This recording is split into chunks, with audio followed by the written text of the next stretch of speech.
Tonight on the Showbiz Countdown, we are counting down the top 3 reasons that the Jodi Arias murder trial is the most compelling reality show on TV right now. We see it every day, live right here on HLN. Riveting courtroom drama, of course, starring a woman who claims she shot her boyfriend, stabbed him nearly 30 times, and slit his throat in self-defense. But the high drama, the emotional fireworks, and of course, the sheer lurid nature of it all reminds us of something else, an extremely addictive reality show. And I am so happy we have 2 reality show stars with us tonight who've been following and tweeting all about the trial. Cherie Fletcher of VH1's Hollywood Exes in Hollywood tonight. Also with us, Aubrey O'Day. She has starred in several reality shows, including, of course, All About Aubrey and Celebrity Apprentice. All right, ladies, here we go. Let's kick off our countdown. The number 3 reason the trial is like any good reality show. It has a hateable villain. Did you kill Travis Alexander? Absolutely not. She's a known liar. She can be a little arrogant. No jury is going to convict me. And she's not exactly good with people. She didn't care about anything. If Jodi were on a reality show, she'd certainly be the villain. I didn't want to be around her. In an interview with Dr. Drew, some friends of Arias' murdered ex-boyfriend Travis Alexander said they hated Jodi so much, another friend kicked Jodi out, reality show style. Told her to get out of her house, to never come back. But of course, as we're seeing in the TV trial, Jodi's villainy goes far beyond anything we've ever seen on reality TV. And Cherie, I want to start with you as a star of Hollywood Exes on VH1. You certainly know every great reality show needs a hateable villain, and Jodi certainly fits that bill, doesn't she? She absolutely does. I mean, anytime you have a character that kind of brings out a strong emotion or reaction in the audience, she's spot on. We love to hate her. Aubrey, I've been following your tweets. I know you've been watching the live coverage here on HLN very, very closely. And it's fascinating to see how fascinated you are by it. But on the subject of being the hateable villain, and you certainly have seen a few in your reality days, she fits right in, doesn't she?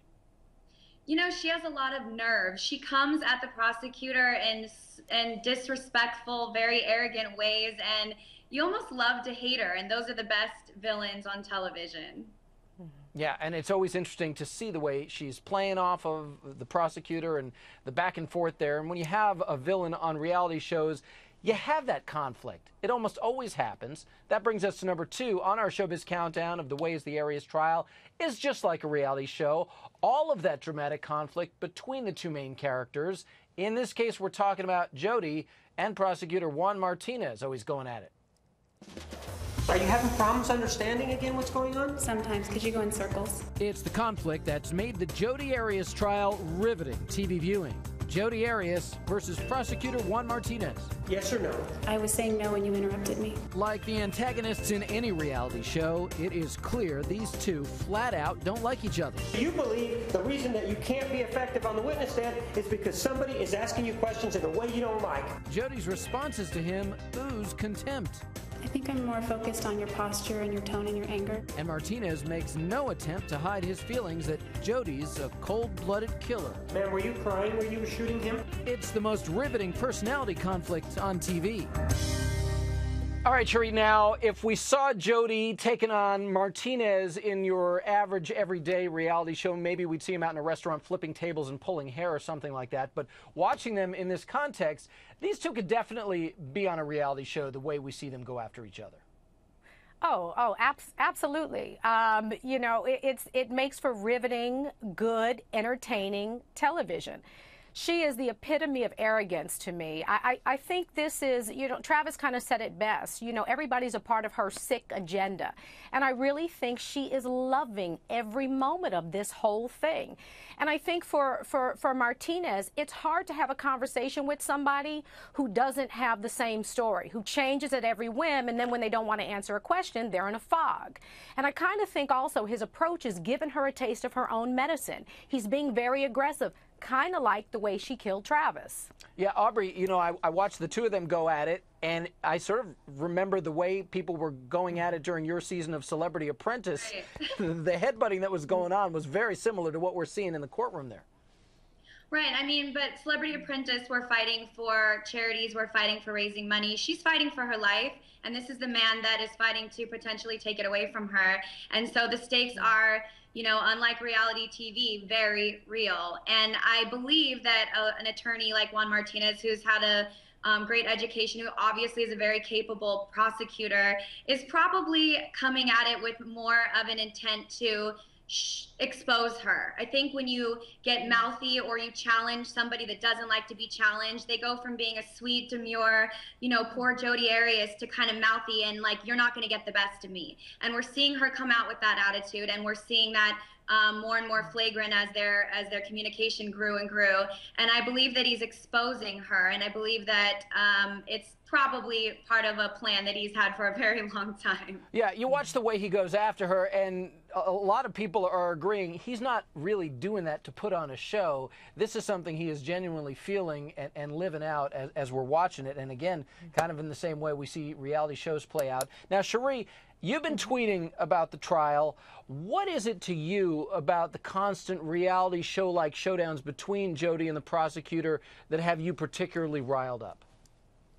I think it's the tension, it's the conflict. You know, for me, I'm really appalled at her arrogance. I mean, I just said that her arrogance is just. But it's intriguing. It's fascinating. You know, she is somebody that you love to hate. And she kind of has you on the edge of your seat. You never know what she's going to say. You never know what she's going to do. And, you know, it's kind of, but it's an act. Yeah. I really think she's putting on a huge act. And he's relentless. He's going after her. She's really allowed us to expect the unexpected every single day we got to see her on the stand, at least. Now, Aubrey, yes. At one point during the trial, I saw that you tweeted that Jodi needs Jesus. Are you trying to say to her that it's basically hopeless for her? Well, you know, that's just a funny phrase in society that we use. Like, yeah, it's hopeless. I think that there are too many lies. The way that she's coming across on the stand is horrible. The intention behind the questions that the jury, most of the questions that the jury asked, were not in her favor. And, you know, I don't think this is going to play out well for her. And I think it almost leads to a bigger question. Do we believe in the death penalty? And to what degree does somebody have to behave to have their life taken away, like the way she took Travis Alexander's life? And reality shows, of course, can have unexpected endings, right? So what, Cherie, will happen if this has what I think at this point is a very unexpected ending of her not getting a conviction? Wow, I think you'd have a lot of people that were in shock and utterly disbelief, and I think it's really going to, you know, affect the way we look at our justice system. That's what she predicted. I mean, she very arrogantly said that, you know, I'll be found guilty. I mean, she said that way back when, you know, that she would not get a conviction. I hope she's not right. I really hope justice is served in this trial and in this case, and you know, I hope to see her get the conviction. Yeah. And the death penalty, whether you agree with it or not, you know, when in Rome, you do as Romans do. When she was plotting this crime and this murder, she should have thought about that. Arizona is a state that has the death penalty. So I'm not here to change policy or argue policy. It just kind of is what it is. Well, we'll have to see if we get that surprise ending, and it would be most unexpected as far as a lot of people are concerned. But what is the number one reason on the Showbiz Countdown that the trial reminds us of a reality show? Well, like all great reality shows, it has a sexually charged, troubled relationship at its core. And in this case, of course, it's that relationship between Jodi and the boyfriend that she killed, Travis Alexander. Certainly had all the motions of a love-hate relationship. The push-pull of the Jodi-Travis relationship is as dramatic as anything we've seen in a reality show. You cannot say I don't like that booty. They got together quickly and flamed out just as quickly. We broke up over the phone. But even after they broke up, they continued their torrid sexual affair. It was difficult to stay away from him. It's what makes the Arias trial so riveting, hearing every single detail about this relationship that ended so tragically. Aubrey, it certainly sounds like Jodi and Travis had a reality show-ready relationship. I mean, come on. Yeah, you know, the significant overlap between high-profile criminal cases and reality TV is being able to expose and see what happens behind closed doors. We understand what makes people tick. We understand how they live, how they talk to their husbands, their kids, their boyfriends, what they look like when they're angry, what you know, devious sides they have. And you know, we're all getting to see literally down to her naked body, you know, sexual photos that they had together. We're hearing the conversations. I mean, can you guys imagine having your personal relationships and all the good, bad, and ugly exposed to the world? That's an enticing thing for viewers, and it's the same feeling that we have when we watch reality TV. And either we're learning about ourselves through it, we're comparing it to ourselves, maybe we just want entertainment for the night, but it's salacious, and it's giving us a perspective of something that happens behind closed doors that we wouldn't normally understand or see. It's demystifying a situation. No question about that, and that is why so many people are locked in. All right, Aubrey, Cherie, great to have your perspective coming from the reality world on this, and I know you'll be watching this trial every day here on HLN. Thanks for being with us. Thank you.